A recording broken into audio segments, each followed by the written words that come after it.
a la casa con el título en la mano para que nos den el certificado y volvamos a otro curso posterior, que es otra vida. Y después volvemos a casa con la satisfacción de que lo hicimos bien. De modo que, comprendiendo esto, indiscutiblemente eso va a tener un amplio significado para nuestras vidas. Así que yo, a la luz de esto, les deseo mucha salud, mucha felicidad, una feliz encarnación y un feliz retorno a casa. Muchas gracias. Hablar en positivo. Tratar de señalar más lo que hacemos bien que lo que no están haciendo bien. Esta es una institución que tiene sus características. Yo pienso que puede ser útil para las personas que van allí. Sin embargo, mantengo el concepto de que una terapia debe ser realizada por terapeutas. Y una terapia que remueve contenidos psíquicos íntimos de una persona, eso debe ser encuadrado con mucha ética, discrecionalidad y confidencialidad en el marco del consultorio profesional y no en el marco de instituciones o escuelas. De modo que no considero que ese sea el camino adecuado en relación con la regresión. La otra pregunta, bueno, aquí dice que no es pregunta, vamos a leerla entonces. ¿Es para leerla en público o es para mí? No, pero si quiere yo se le explico mejor que lo que dice ahí. Bueno, lo que pasa es que estamos cortos de tiempo, ¿eh? Bueno, aquí dice que el terapeuta argentino que mencionó podría entonces hacer terapia de regresión a vidas futuras, aunque sea un contrasentido. Pues como él decía, eso está en la imaginación del paciente. Esto viene al caso, pues en Estados Unidos dicen en alguna universidad que no creen en vidas pasadas y llevan a personas a vidas futuras. Bueno, desde que se hace experiencia con hipnosis, con regresión, también algunos investigadores se plantearon la posibilidad de hacer una proyección. Y hasta ahora que yo conozca, eso no ha dado mayores resultados. Porque cuando estamos haciendo regresión, estamos trabajando sobre hechos concretos, estamos yendo a buscar una información y un material que ya existe. Mientras que plantearse la proyección mental de un sujeto hacia el porvenir, entramos en el campo de las premoniciones, por lo tanto estamos en un terreno de lo inverificable hasta tanto eso ocurra, y hasta donde yo conozco, esas proyecciones generalmente han estado en el marco de la fábula, de la imaginación que se va extraviando. Por eso, en nuestro caso concreto, aplicamos la regresión como una técnica para recuperar información existente que está depositada en otros bancos de datos. Incluso podría decirles esto. En verdad, las terapias de regresión no son otra cosa que un psicoanálisis ampliado.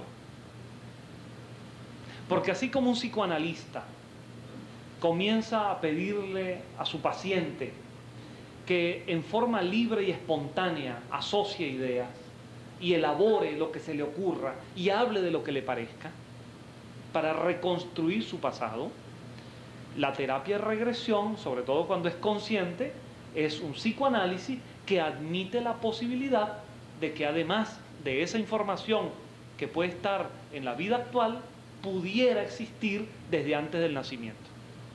Por eso la terapia de regresión, en el fondo, es un psicoanálisis ampliado. Bien, un psicoanálisis reencarnatorio. Bueno, la idea que colocamos aquí con bastante sencillez fue esa, la que tú nos dices en tu pregunta. Estamos denominando convencionalmente como memoria cerebral a la memoria vinculada al organismo actual en la vida actual. Y por lo tanto, básicamente hay dos niveles de funcionamiento. El nivel consciente del yo actual y el nivel subconsciente del yo anterior. Y pasamos a denominar memoria extracerebral, que es un término, por cierto, creado por un investigador de la India, un médico de la India que se llamó Admendra Nath Banerjee, memoria extracerebral, indicando con eso la información del inconsciente. Cuando uno estudia psicoanálisis, uno se lleva unas sorpresas muy grandes. Freud, por ejemplo, hablaba, que a quien se le considera como el padre de la psicología del inconsciente, Freud en varias oportunidades escribió en su densa obra frases como esta: el inconsciente es la base dinámica de la personalidad, en el inconsciente están los instintos, el inconsciente lo es todo, pero no sabemos por qué está allí. En varias oportunidades Freud llegó a la expresión de que no sabía cómo lo más importante de la persona no se sabía por qué estaba allí. Aunque Freud naturalmente tendía a creer que era de origen genético. Sin embargo, si a Freud, como lo hizo Jung, se le incorpora el concepto de un inconsciente espiritual, posiblemente encontraríamos una respuesta mucho más adecuada. Si la neurosis está relacionada con ansiedad, vamos a decirlo a la inversa. La ansiedad es un síntoma de la neurosis. O sea, la ansiedad difusa o concentrada es una manifestación de inquietud, una manifestación de descontrol, una manifestación de desasosiego. La persona que no sabe qué le está pasando es uno de los síntomas típicos de la neurosis. Aquí una pregunta muy de fondo. ¿Todas las personas, todos los seres humanos pueden ser hipnotizados? Hemos dado aquí varias conferencias sobre el tema de la hipnosis e incluso algunas veces hicimos aquí algunos seminarios hasta teóricos y prácticos de hipnosis aquí. En principio, todas las personas son hipnotizables o somos hipnotizables, todos los seres humanos, en principio. Ahora, lo que está demostrado es que no todas las personas son igualmente accesibles a la hipnosis. Hay personas que son más refractarias que otras.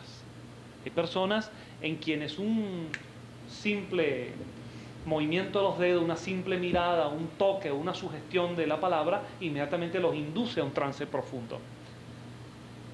Yo he tenido pacientes que en 3-4 segundos han entrado en trance profundo. Y he tenido pacientes que requieren varias sesiones de adaptación. Pero hasta ahora yo no he encontrado ninguno que no sea hipnotizable. Sin embargo, se dice que hay personas cuya resistencia es tan fuerte que es un bloqueo que prácticamente hacen que el terapeuta se canse. Yo hablo aquí de terapeuta porque yo no estoy en el campo, ni me interesa estar en el campo de la hipnosis como show. Esos espectáculos de los sábados en televisión no tienen nada que ver con la hipnología clínica. ¿Sí? Y yo podría incluso, lo que pasa que hoy no es nuestro tema, pero yo podría clínicamente demostrarle cómo hay allí, dentro de algunas técnicas de hipnosis, bastante de show y de preparación previa de los programas. Pero no es nuestro tema de hoy. Todas las personas pueden ser hipnotizables, sobre todo si hay interés recíproco. Es decir, el terapeuta lo desea y el paciente también. Porque si a mí me llega una persona y me dice, mire, yo soy muy fuerte, a que no me hipnotiza. Y yo le digo, por supuesto que no. Si usted no quiere, ¿cómo yo lo voy a estar hipnotizando? ¿Esto acaso es una prueba de resistencia o un campeonato de boxeo? No. Usted no quiere, no.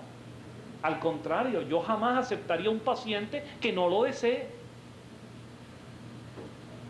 No podría jamás aceptar un paciente que no lo desee, que no tenga ganas de ser atendido por ese tratamiento. Porque esas ganas, ese deseo, es una inmensa fuerza a favor de la terapia. El inmenso poder de la fe, de la convicción y del deseo tiene un inmenso valor terapéutico. Y de hecho, saben que el otro día, en la revista americana de psiquiatría que recibo mensualmente de Estados Unidos, apareció un informe originalísimo, un estudio que yo sepa nadie lo había hecho anteriormente, de pacientes que van al psiquiatra o al psicólogo y teniendo allí la consulta, están esperando 1 hora, 2 horas, porque hay pacientes antes, y en la conversación previa, finalmente no entran al psicólogo, no entran al psiquiatra y se curan. Con la simple conversación con los otros pacientes en la cita, en la antesala. Sí, de modo que, sí, por eso lo estamos citando por horas para no perder pacientes. Pero es un informe interesantísimo de la Asociación Americana de Psiquiatría, que eso se llaman casos espontáneos de remisión, o casos de remisión espontánea, donde el paciente se autocura de oír a otros allí. Claro, por eso lo citamos en horas escalonadas, claro. Bueno, mire, el caso de una criatura de 4 meses que tiene un rechazo, no sé si hacia ambos padres o hacia...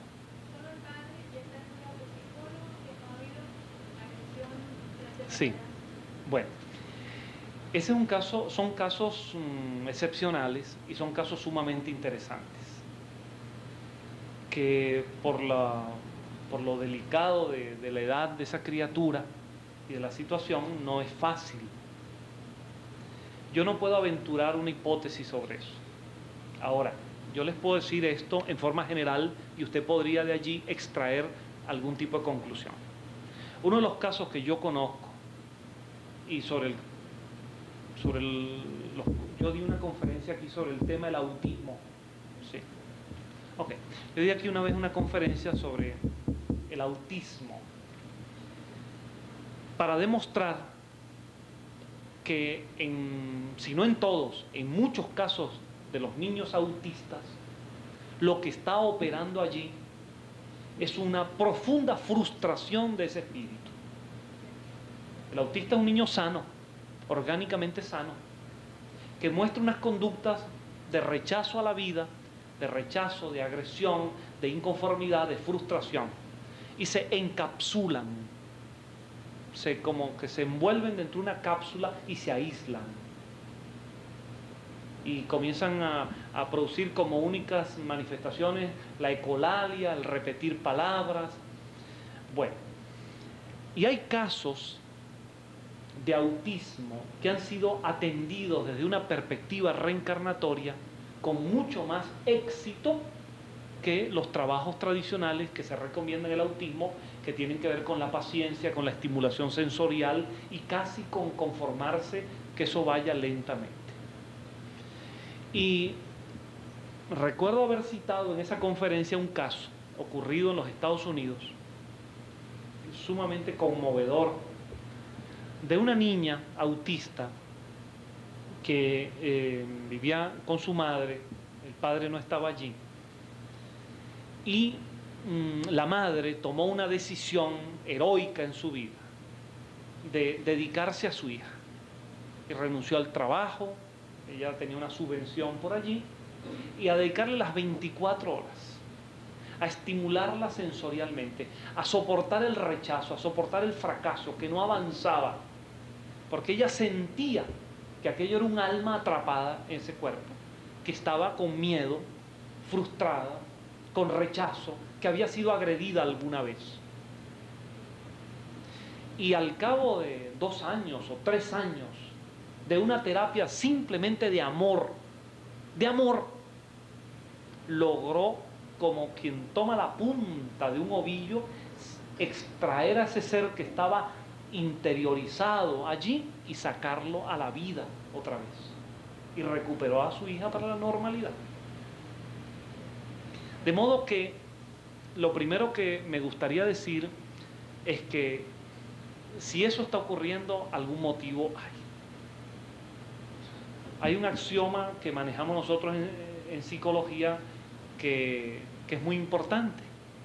Nosotros decimos en psicología que toda conducta tiene explicación. Otra cosa es que no la conozcamos la explicación, pero todo comportamiento tiene una explicación. Eso tiene una explicación. No sé en este momento, sería una superficialidad intentar una explicación, pero ¿por qué no decir de una vez que existe la posibilidad de que haya una frustración de tipo reencarnatorio o conflicto? Es posible, como es posible otra alternativa. no reencarnatoria. De modo que yo le haría la sugerencia a usted, a la madre, que se entrevistaran con los directivos acá del CIMA, que podrían brindarle, como hacemos todo aquí, absolutamente con gratuidad y con desinterés, podríamos también intentar brindarle algún tipo de orientación sin compromiso de que nosotros vayamos a resolver el caso. Pero es posible que podamos ayudar. Muy bien. Bueno, nuestra amiga odontóloga está soñando desde hace días con las regresiones. Y hoy la invitaron para una conferencia sobre regresión. Muy bien. Bueno, podríamos pensar en una premonición. Podríamos pensar en un sueño premonitorio. Podríamos pensar que es un tema que desde hace tiempo te interesa y está contigo y de alguna manera lo expresas en los sueños. Es posible. En fin, lo interesante es lo que de esa experiencia tú podrías extraer como conclusión. Y es que, habiendo tenido una experiencia no controlada, como es el sueño, sobre el tema, y habiendo escuchado concretamente una exposición sobre el tema, quizás allí tengas un mensaje para ti de que ese tema te puede resultar de mucho interés. Y de paso, es un tema de interés porque uno de los campos donde la hipnosis, no la regresión, la hipnosis es bastante interesante en su aplicación práctica, es la odontología. Hay un área especializada llamada la hipnodoncia, donde es perfectamente demostrable que se puede auxiliar un odontólogo que domine estas técnicas, puede ayudar a sus pacientes a controlar el dolor, a controlar la ansiedad, a controlar incluso la hemorragia con técnicas de hipnosis. De modo que yo sugeriría que lo tomaras como un buen mensaje, sin definir ahora si es un mensaje de ti misma para ti misma o es un mensaje de alguien para ti. Pero en todo caso es un mensaje para que te intereses por el tema. Precisamente hay otra pregunta acá sobre sueños y reencarnación. En varias oportunidades hemos abordado ese tema y efectivamente nuestra psiquis, nuestro espíritu, tiene diversas ventanas que se abren a la información.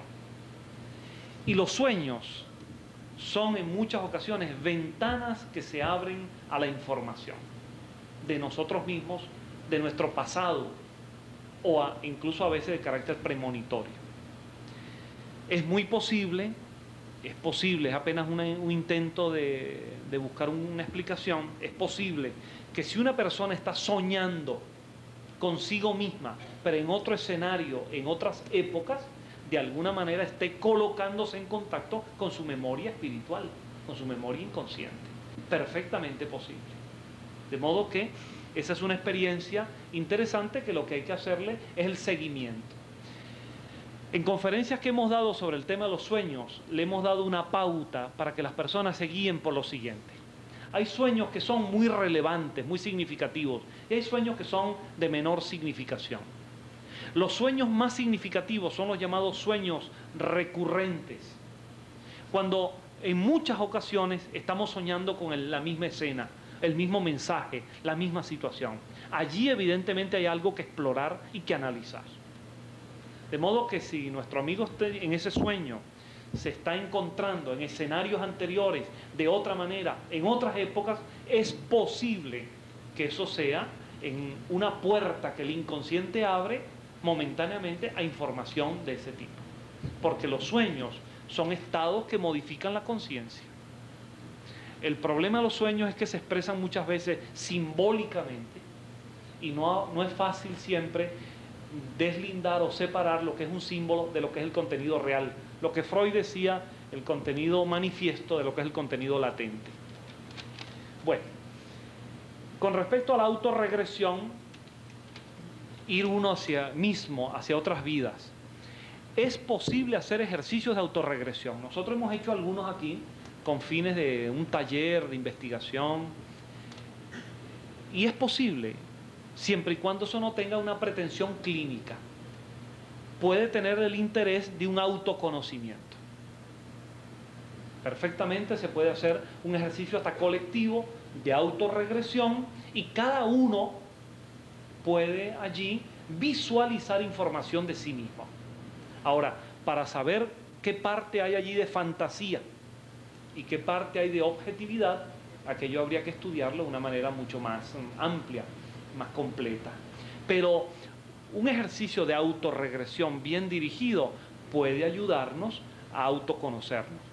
De paso, que no tenga sentido clínico, que tenga sentido exploratorio y además tomándolo con cierta amplitud y no literalmente. Y a veces nos encontramos realmente con información que nos dice, caramba, ahora yo logro entender ciertas cosas de mí, como le ha ocurrido a muchas personas. Bien, y terminamos con esta preguntita del déjà vu. Esa expresión francesa que significa simplemente ya lo vi antes o ya lo viví antes. Bueno, rápidamente sobre esto. Se dice que entre las pruebas de reencarnación está el déjà vu. Porque hay personas que han tenido esta experiencia, este insight, este mirar, y se encuentran en otro lugar y efectivamente descubren después que ese lugar existe. Y dicen, aunque yo nunca estuve allí en esta vida, sin embargo, conozco lo que está pasando allí. Bueno, hay ocasiones en que el déjà vu es tan evidente y tan objetivo que puede vincularse a la reencarnación. Conozco algún caso de una persona aquí en Venezuela que pudo, por visiones previas, conocer de una casa en una ciudad en otro país. Y cuando fue allí dijo, y en esa casa hay esto, y detrás de esas paredes hay esto, y aquí vivió una familia así, y ese déjà vu se confirmó. Ahora, no siempre podemos dar eso como una prueba objetiva de reencarnación, sobre todo si la imagen no se puede confirmar con la realidad. O sea, en esto como en todo lo demás, y ya para terminar, mi recomendación es simplemente ser muy prudentes y muy sensatos, porque si bien debemos tener mente abierta al tema de lo espiritual, por favor, no dejemos de tener los pies en la tierra. Vamos a examinar esto con cuidado, con prudencia, vamos a ver hasta dónde podemos confirmar algo y hasta dónde aquello puede quedar hasta verificaciones mayores. Lo digo porque veo mucha gente por allí que, ¿por qué estás haciendo eso tan raro? Ah, porque un espíritu me dijo. ¿Qué es eso? Espíritu te dijo. No, porque entonces los astros me inclinan a hacerlo de esta manera. ¿Qué es eso? La sensatez, la prudencia, el sentido común, hacer las cosas con buen sentido es lo más recomendable. Y mente abierta para estar en la posibilidad de admitir que hay, como decía Shakespeare, muchas cosas más entre el cielo y la tierra de las que sueña nuestra filosofía. De modo que con el pensamiento en las estrellas, pero con los pies en la tierra. Muchas gracias y hasta el próximo año.